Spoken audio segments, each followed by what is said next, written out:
कतियासर के अंदर 2-3 जोरदार जयकारे लगाए। जय बोले सती माता की, जय बोले दशनाथ जी महाराज की। इस ऐतिहासिक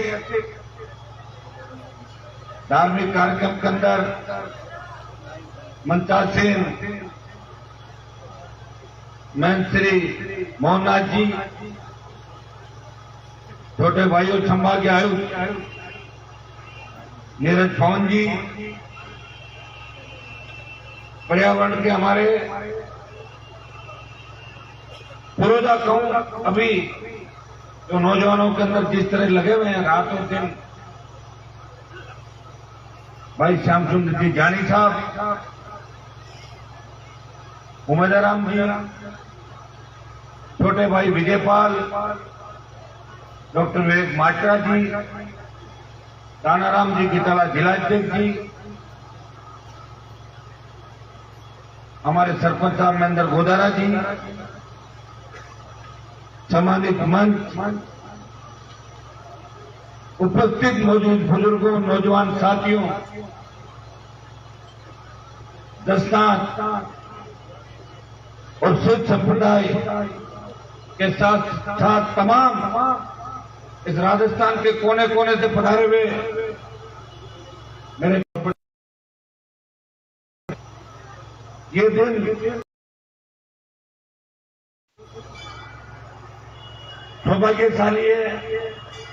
सौभाग्यशालियों का आप सबने मुझे याद किया और आज से कुछ साल पहले, 3-4 साल पहले एक बड़े कार्यक्रम के अंदर दशनाथ जी का दर्शन करने आया था। तब भी बड़ा मेला था और दशनाथ जी की कृपा के बाद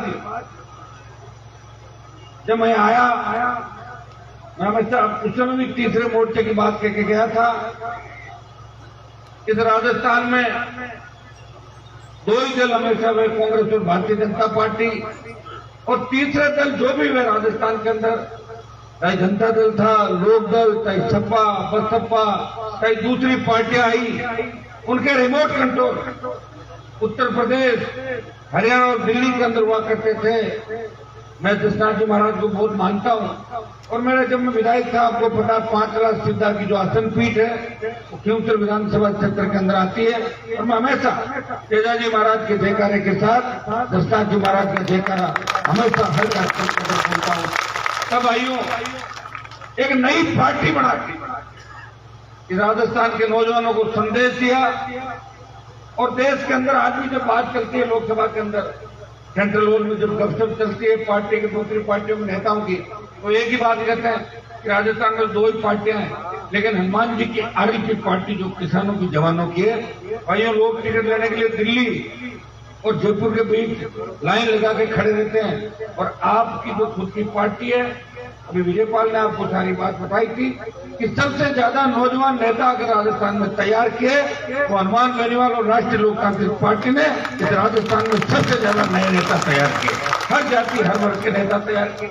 और हमारा मकसद था राजस्थान के अंदर, मैं किसान का बेटा हूं, मैं अगर चाहता तो 2003 के अंदर सत्ता मेरे दरवाजे पे थी, मैं वसुंधरा से झगड़ा नहीं करता, मैं मंत्री बनता और 4 बार पार्टियां बदल के मंत्री बनता रहता, क्योंकि चुनाव मुझे वहां खींवसर की जनता नहीं हराती। और दिल्ली में भी आपने देखा जब देश में किसानों का आंदोलन चल रहा था, या तो सत्ता से दूर अकाली हुए, अकाली तो लंबे समय तक सत्ता के अंदर थे, 50-60 साल तक मुख्यमंत्री उनका परिवार रहा, लेकिन दूसरा उत्तरी भाग के अंदर अगर किसान का बेटा सत्ता को ठोकर मार के अपने भाइयों के बीच सड़क पाया, वो नागौर का सांसद था, उसने मोदी और अमित शाह की सत्ता को छोड़ के किसानों का साथ दिया। तो दिल्ली जयपुर हाईवे को जाम करके 70 दिन तक अगर कोई सांसद सड़क को बैठा, नागौर का सांसद था। मैंने कहा मैं विधायक तो बन गया, मेरे पिताजी भी विधायक रहे लंबे समय तक, लेकिन विधायक बनने से मैं कोई बड़ा परिवर्तन नहीं कर पाऊंगा। जो हुकार भरी राजस्थान की धरती से कि मैं मेरे भाइयों को न्याय दिलाऊंगा, मैं कर्जा माफ कराऊंगा, फ्री बिजली दिलाऊंगा, टोल मुक्त राजस्थान होगा, मजबूत लोकायुक्त होगा, मेरे बेरोजगार भाइयों को बेरोजगारी भत्ता मिलेगा, खाली पद भरवाऊंगा और कानून का राज राजस्थान के अंदर होगा। ये 16 से जो लड़ाई हमने लड़ी, उसका परिणाम पिछली सरकार के अंदर ये हुआ कि 5 वर्षों की बिजली भी माफ कराई हुकार रैलियों के माध्यम से। बीकानेर के अंदर जब मैं रैली करने आया था, तब आपके इलाके के अंदर आया था, आपने ऐतिहासिक रैली बीकानेर के अंदर कराई। मैं तो ऐसी रैली कुछ कर पाया और न मुझे नहीं लगता भविष्य में कोई बीकानेर उस रैली की पुनरावृत्ति करेगा। हमारी उन नौजवानों की हुकार रैलियों से सरकार डर गई, 50,000 नौकरी की घोषणा करी, स्टेट हाईवे टोल फ्री किए और 5 वर्षों की बिजली माफ की पूर्ववर्ती सरकार ने। लेकिन इस बार नहीं हुआ ऐसा। इस बार आप देख रहे हो जो हालात है, आपसे कोई छुपे नहीं, कोई सीएम रहना चाहते हैं, कोई बनना चाहते हैं, दूसरी जो पार्टी है उसके 1 दर्जन सीएम के चेहरे हैं। जनता की चिंता किसी को नहीं। कोरोना के अंदर देश में 50 लाख मौतें हो गई, देश के अंदर 50 लाख मौतें हिंदुस्तान के अंदर। राजस्थान के अंदर भी आपने देखा होगा, जब कोरोना की दूसरी लहर आई तब ऑक्सीजन के अभाव के अंदर किस तरह नौजवान अस्पतालों में दम तोड़ रहे थे। पहले कोरोना के अंदर हमने देखा था कि किस तरह दूसरे राज्यों से लोग, ये हमारे समय गए क्या बैठे हैं, इनके पास भी सिफारिशें आती होगी कि साहब लाइसेंस दो हमें, यहाँ के आने का परमिट दो। राजस्थान के अंदर किस तरह की दुर्घटनाएं हुई, किस तरह लोग अपने गांव और अपने इलाके के अंदर आते हुए ऐसा मंजर हमने देखा था। लेकिन सेकंड कोरोना की लहर के अंदर नौजवानों ने दम तोड़ा। उस सरकारों की गलती थी, राजस्थान की सरकार की थी, दिल्ली की सरकार की थी। समय रहता है ऑक्सीजन की व्यवस्था हो जाती, वेंटिलेटर, रेमडेसिविर इंजेक्शन की व्यवस्था हो जाती, तो हमें 50 लाख नौजवान और हमारे लोग देश को नहीं खोने पड़ते।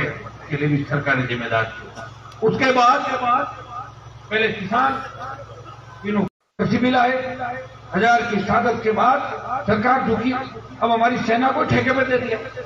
4 साल के लिए कोई सेना में जाएगा, कोई जाना चाहेगा क्या? एक व्यक्ति लड़ रहा आपके लिए पूरे देश के अंदर। मेरे लिए लोग पहले कहते थे हनुमान बेनीवाल तो नौजवानों को बिगाड़ देगा, वो तो जवानों का नेता है। भाइयों, जब देश के जवानों पर संकट आया, जब देश का जवान तकलीफ में था, जब सेना ठेके पे चली गई, तो देश का एकमात्र सांसद उन जवानों को न्याय दिलाने की लड़ाई लड़ रहा था। जोधपुर से हुंकार पड़ी और 2 लाख जवानों को इकट्ठा करके दिल्ली को चेतावनी दी कि सेना की जो भर्ती है अग्निपथ, इसको वापस ले प्रधानमंत्री जी, नहीं तो देश का जवान आपको फिर मजबूर करेगा। इस तरह किसान आंदोलन के अंदर आप वापस आए थे, अग्निपथ को भी आपको वापस देना पड़ेगा। तो भाइयों, एक व्यक्ति लड़ाई लड़ रहा है, वो व्यक्ति जिस तरह जस्तान जी महाराज आज से 500 साल पहले योग और पर्यावरण 36 नियम बनाए और 36 नियम बना के और विश्व के अंदर एक रहस्य है, आज तक विश्व के वैज्ञानिक नहीं जान पाए, कोई नहीं जान पाया कि जो अग्नि नृत्य है, अग्नि पे किस तरह व्यक्ति नृत्य करता है। ये अगर योग इस धरती पे लाया तो जस्तान जी महाराज योग धरती पे लेके आए और उनके मंत्र से ही अग्नि पे नृत्य होता है। और ये धीरे धीरे लोगों को पता लगेगा। कई बार हम भी कहते हैं, जैसे बैठते हैं तो लोग कहते हैं साहब ये अग्नि नृत्य क्या होता है, तब हम कहते हैं हमारे ही भाई है, सिद्ध हमारे भाई है, हमारा ब्लड का रिश्ता है। जाट, सिद्ध और विष्णु भी हमारे भाई हैं। 98-99% तो विष्णु पंथ के अंदर विष्णु बने थे, वो जाटों से ही बने थे, वो भी पर्यावरण की बात करके आए थे। लेकिन जस्तान जी के जो 36 थे उनके अंदर अग्नि नृत्य अगर किसी धर्म संप्रदाय या पंथ के अंदर नजर आता है, वो जस्ताती संप्रदाय सिद्ध जो हमारे लोग हैं, जो सिद्धि के माध्यम से इनके एक मंत्र से अग्नि भी मतलब अग्नि को भी वो लोग वश में कर लेते हैं। ये अग्नि नृत्य, अग्नि को वश में करने का कोई काम नहीं सकता है, तो जस्तान जी के पीछे सिख संप्रदाय के लोग कर सकते हैं, इनका हमारे से खून का रिश्ता। बीच में हमारे इन्होंने 2 बात बताई। मैं आपको विश्वास दिलाता कि हम राजस्थान के अंदर 20 साल सत्ता छोड़ के, मंत्री पद छोड़ के, संतरी बन के आपकी सेवा करें। मैं विश्वास दिलाता हूँ यहाँ के जो हालात 75 की सड़क के थे, जब मैं पहली बार आया तब भी यही स्थिति थी, अभी भी यही स्थिति है। और मेरे साथ ये है कि मेरा सरकार में एडजस्टमेंट नहीं होता, मैं लंबे समय तक सरकार के साथ नहीं रह सकता, सामने आ जाता हूँ। इसलिए मैंने खुद की पार्टी बना के लड़ाई का बिगुल बजाया और उसका परिणाम ये निकला कि मैंने राजस्थान के जवानों को लड़ना सिखा दिया। यही बीकानेर जिला था। शायद मेरे हिसाब से 10 साल पहले इतने आंदोलन नहीं होते होंगे। 10 साल में हमारे तमाम नौजवान जो बैठे हैं पटाख से सड़क पर आ जाते किसी की बात करेगा। मैं विश्वास दिलाता हूं कि 2 मांगे जो आपने प्रमुखता से रखी, क्योंकि जाट समाज, सिख समाज और बिश्नोई समाज और हमारे जट सिख तो सिख धर्म के अंदर हमारे भाई हैं, हम सब एक हैं, हमारा खून का रिश्ता है। दिल्ली में भी सिद्ध समाज को, हमारे सिद्ध भाइयों को दिल्ली की नौकरियों में आरक्षण मिले, इस मामले को और बिश्नोई समाज के मामले को भी अब की बार हमने प्रयास किया। लेकिन अब की बार की लोकसभा तो हो हल्ले के अंदर निकल गई। आप देख रहे किस तरह, और हो हल्ला भी कैसा था। मैंने सोचा कि जब मैं लोकसभा के अंदर गया तो अग्निपथ पे हल्ला करेंगे। मैंने दूसरे सांसदों से बात की, मैंने कहा मैं नौजवान तकलीफ के अंदर है तो अपन अग्निपथ की लड़ाई लड़ेंगे। बोले हाँ लड़ेंगे। तो मेरे हाथ में तख्ती थी कि अग्निपथ वापिस लो। फिर कांग्रेस वाले घुसे अंदर धीरे धीरे। तो मैंने कहा तुम ये तख्ती नहीं लाए? बोले हम तो ये तख्ती लाए कि सोनिया और राहुल को ईडी से बचाओ। तो मैंने कहा आप ये क्यों लाए? बोले आपको तो अग्निपथ चाहिए, हमें तो सोनिया राहुल चाहिए। तो अपने अपने सबकी मुझे कोई सबका अलग। अभी कोई आज मुझे मीडिया वाला पूछ रहा था कि आला कमान क्या होता है, तो मैंने कहा आला कमान तो अब ये कांग्रेस भाजपा वालों को पूछो, मेरा तो कोई आला कमान नहीं। मेरे आला कमान तो आप लोग हो। मेरे घर में ऑफिस में जहां बैठता हूं वहां तेजा जी की तस्वीर है, दशनाथ जी की तस्वीर है, या बजरंगबली की तस्वीर है, या गजानन जी महाराज की तस्वीर है। मैं कोई नेहरू, गांधी और मोदी और वसुंधरा की फोटो थोड़ी रखता हूँ। लड़ाई लड़ रहा हूँ आप लोगों से। तो आला कमान तो उनको पूछो जो कांग्रेस और भारतीय जनता पार्टी की राजनीति करता है। अब आला कमान भी 1-1 दर्जन हो गए कांग्रेस में। तो अब बताओ 1 दर्जन आला कमान, पता ही नहीं मौका लगे वो आला कमान दिल्ली में बन जाए।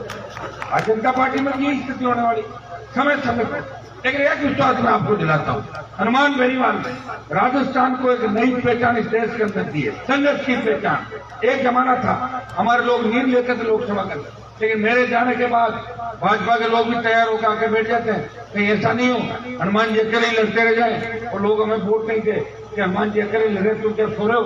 लंपी का मामला भी लोकसभा के अंदर सबसे पहले मैंने जब उठाया तब लोग कह रहे थे कि लंपी क्या है साहब, ये लोग लंपी क्या बात, लंपी आगे नहीं है सारी, ये लंपी है। मैं बोला टीडी आ गई राजस्थान के अंदर।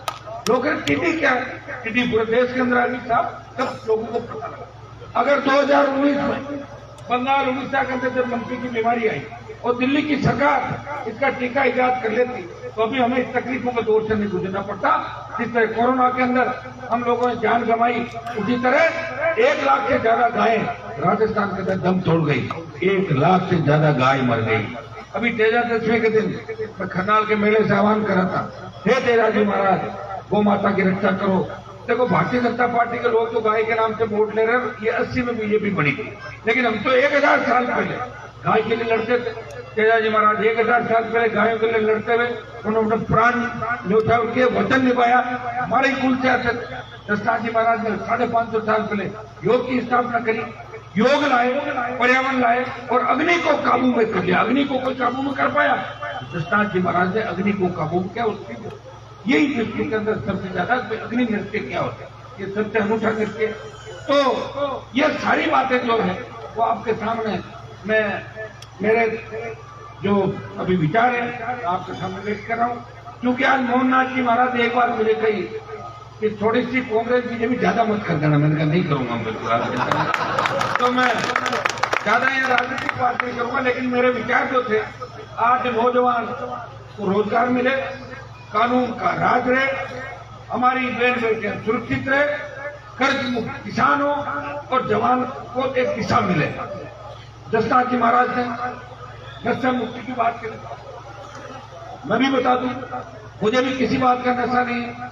नशा एक ही चीज का है कि किसान सत्ता में आए और हमारे लोगों की चले और हमारे लोग सत्ता के सिंहासन पे बैठे। चाय तो जरूर पीते हम लोग, चाय तो साहब इसमें हमने महापड़ में चाय का तो मना नहीं, और अगर मना हो तो बता दो मिट्टी की फीकी कर लेंगे, मान लेंगे। कहकर ज्यादा मैं ही बोलता हूँ, पूरे देश के अंदर जाएगा। तो मैं इतना ही नौजवानों को संदेश दूंगा, छोटे भाइयों को, कि नशे की प्रवृत्ति से दूर रहना है। हम किसान के बेटे हैं। हमारे किस तरह हमारे पूर्वजों ने, हमारे जो समाज के जो कुल देवता थे, लोक देवता थे, उन्होंने संदेश दिया हमें ये मतलब तय करना है, लेकिन कानून आपको नशे से नहीं पता, ये तो सामाजिक आपको वो चलाना होगा। जैसे ज्ञानी साहब चल रहे हैं पर्यावरण के लिए, डाबला तालाब की बात कर रहे थे, मैं तो खुद डाबला तालाब नहीं गया। ज्ञानी साहब जब भी मुझे समय मिलेगा अगली बार डाबला तालाब आपके साथ चलूंगा, और मैं भी पर्यावरण के मामले अच्छे करता क्या कर सकता हूँ, हमेशा मुझे देखते हैं, मुझे जहाँ आप लोग कहते हो वही काम करता हूँ। मैं मुक्ति के साथ दशनाथ जी महाराज तो क्या और कहते हैं, ये पर्यटन की दृष्टि से कत्रियासर हमारी जो पीठ है, शक्तिपीठ कत्रियासर की जो तपोभूमि है, इसमें और ज्यादा लोगों का जुड़ाव कैसे हो, विश्व स्तर पे, देश के स्तर पे। यहाँ की जो सड़कें, डबल रोड की बात जैसे आपने कही, मैं पूरा प्रयास करूंगा, और मैं अगर प्रयास करूंगा तो ये तो तय है कि काम भी होगा। डबल रोड आपको बनवाएंगे, सिर्फ हमारे भाइयों को दिल्ली के अंदर आरक्षण मिले, दिल्ली की नौकरियों के अंदर ये आरक्षण भी दिलाएंगे, क्रिश्चियन समाज के हमारे भाइयों को आरक्षण मिले ये भी दिलाएंगे, क्योंकि हम सबका तो आपस में खून का रिश्ता है। तो कम से कम हम आरक्षण ले रहे, आप नहीं लो, ये तो गलत बात है, ये भी कराएंगे आप लोगों के खिलाफ, चिंता नहीं करें। और जितनी भी आपने बातें बताई है, मैं एक ही संदेश आपको दूंगा कि दशनाथ जी महाराज के बताए हुए कदमों पर हमें चलना है। सत्य धर्म का नियम जो पालन है, ज्यादातर सिद्ध और दशनाथ के लोग आज के युग में भी करते हैं ज्यादातर। हमें इनके बताए हुए रास्तों पर आगे चलना, हमें पर्यावरण की रखवाली करनी है, सच्चाई का साथ देना है। और योग जो वो 550 साल पहले लाए थे, कोरोना के बाद हर जगह आप जाओगे तो डॉक्टर एक बात आपको कहेगा कि साहब आप योगा और प्राणायाम करो, ठीक हो जाओगे। ये नीरज जी इतने सलीम, और देखो मेरे से उम्र में शायद लगभग होंगे, लेकिन मेरे से 5-7 साल छोटे लग रहे हैं, 10 साल बताओ। योग प्राणायाम करता हूँ, मैं कर नहीं पाता, मैं तो कहाँ से योग करूंगा, 3-3 4-4 बजे सड़कों में बजट खाते घूम रहा हूँ रात में, योग कहाँ से हो जाएगा, खाना ही मिलता कि नहीं मिलता। दशनाथ जी कृपा है कि लोग कह रहे यार हनुमान जी करते क्या, कई लोग तो कुछ भी कहते हैं, कोई नशा करता है इसलिए घूम रहे रात में, वो उसका कारण है कि पहले नेता घूमते नहीं, आराम करते हैं। हाँ ये बात सही है कि मैं खुद भी नहीं सोता और दूसरे नेता को सोने नहीं देता, रात रात मेरी याद आती है हनुमान घूम रहा है, कहीं नुकसान नहीं करता हमारे इलाके में। तो भाइयों घूमते घूमते मैंने आपको ताकतवर कर दिया, मैंने लड़ना सिखाया। मैं जब जिस नागौर के अंदर आया था, मुझे पता कि हेड कांस्टेबल ज्ञापन लेता था, कितना बड़ा नागौर का नाम था, मिर्जाओं का नागौर। और काम क्या करते थे, मिर्जा कलेक्टर से मिलकर धंधा करते थे वहां। तो मैंने छुटवाया भाई वहां कुछ नहीं, लोगों को कैसे आगे बढ़ाया जाए। हमारे मेरे इलाके हो जाते हैं, आपके बीकानेर, नागौर, तमाम जो इलाके थे, अगर यह नेर आजादी आपके 60-70 साल पहले, तो हमारे बेटे भी इंग्लैंड, अमेरिका, जर्मनी के अंदर पढ़ते, लेकिन यह तो पीने का पानी नहीं है। और मुझे तो इस बात का आश्चर्य है कि नोखा मंडी और बीकानेर से पीने का पानी नागौर खींवसर में पहले मैं लेके आ गया। बताओ यहाँ से पानी लेके आया, पानी गया कहां से, नोखा मंडी से, और पहुंचा कहां, खींवसर। नोखा के अंदर से होकर निकला कि नहीं निकला। तो मैं अब तो नोखा के अंदर भी पानी आएगा, डूंगरगढ़ में भी आएगा, ढूंढगढ़ के अंदर भी आएगा, तमाम राजस्थान के अंदर आएगा। और मैं तो आपको कहता हूँ दशनाथ जी महाराज ने अगर हमें ताकत दी, हम सत्ता के नजदीक आ गए, ये नीरज जी बैठ के प्लानिंग भी हो जाएगी, और सिंचाई का पानी भी राजस्थान की धरती पे खेत सिंचाई का पानी आ जाएगा। ERCP जो हमारी ईस्टर्न कैनाल योजना, जिसको लेके लोकसभा के अंदर हमेशा मैं बोलता रहता हूँ, अगर ERCP लागू हो जाए, जो केंद्र सरकार और स्टेट के झगड़े के अंदर अटकी हुई है, हमारे 13-14 जिले आबाद हो सकते हैं, वहाँ पीने का पानी भी आ सकता है, सिंचाई का पानी भी आ सकता है, राजस्थान कैनाल का पानी हमारे जिलों के अंदर आ सकता है, नर्मदा का पानी भी आगे जा सकता है, कोटा अंचल की नदियों को भी जोड़ के, आपस में सारी नदी नाले जोड़ के इस राजस्थान के प्रत्येक खेत के अंदर सिंचाई का पानी आ सकता है। ये कौन लाएगा, सरकार लाएगी। हम तो सरकार में है नहीं, लेकिन सरकार को समय समय पे याद जरूर दिलाते हैं। ये बात मैं आपको विश्वास दिला, लोकतंत्र में कोई व्यक्ति नहीं सकती, या तो कलम की ताकत हो, अपने लोगों को भला कर दो, या जनता की ताकत हो, सरकार को झुका दो।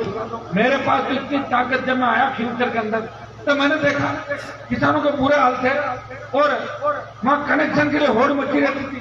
लोग कहते थे, मैं एक जगह गया, मैंने कहा मीठा पानी है, आप ट्यूबवेल क्यों नहीं खुदवा रहे हो? बोले साहब ट्यूबवेल तो खुदवा ले, लेकिन कनेक्शन नहीं होगा।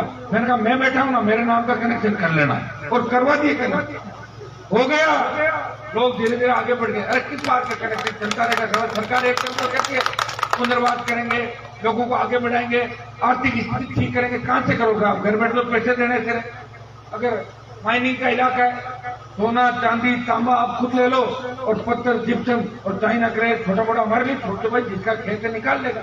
ये नीति सरकारों के अंदर होती है। इस बात की अगर पैरोकारी इस देश और प्रदेश के अंदर किसी ने करी, किसान की पैरोकारी करी, जवान की करी, हनुमान बेनीवाल ने हमेशा राजस्थान की विधानसभा और लोकसभा और सड़क पे आप सबके मान और सम्मान की लड़ाई लड़ी, आपको मजबूत करने की लड़ाई लड़ी, और दशरथ जी महाराज के विचारों को भी आगे बढ़ाने का प्रयास किया। आज का जो कार्यक्रम है वो ऐतिहासिक है। आप लोगों की इच्छा थी और हम सब लोग यहाँ एक साथ आए, बहुत ही सुव्यवस्थित तरीके से। हमारी माताएं बहनें जो नारी शक्ति के रूप में आने वाला जो समय, निश्चित रूप से आपको माताओं में झांसी की रानी लक्ष्मीबाई पर के लड़ना पड़ेगा। नौजवानों को भगत सिंह की भूमिका के अंदर लड़ना पड़ेगा, क्योंकि एक और क्रांति इस देश के अंदर आएगी। गरीब गरीब होता जा रहा है और अमीर अमीर होता जा रहा है। इसकी लड़ाई भी कौन लड़ेगा? हमें मिलकर लड़नी होगी। इतना ही मैं आपको विश्वास दिलाता हूँ।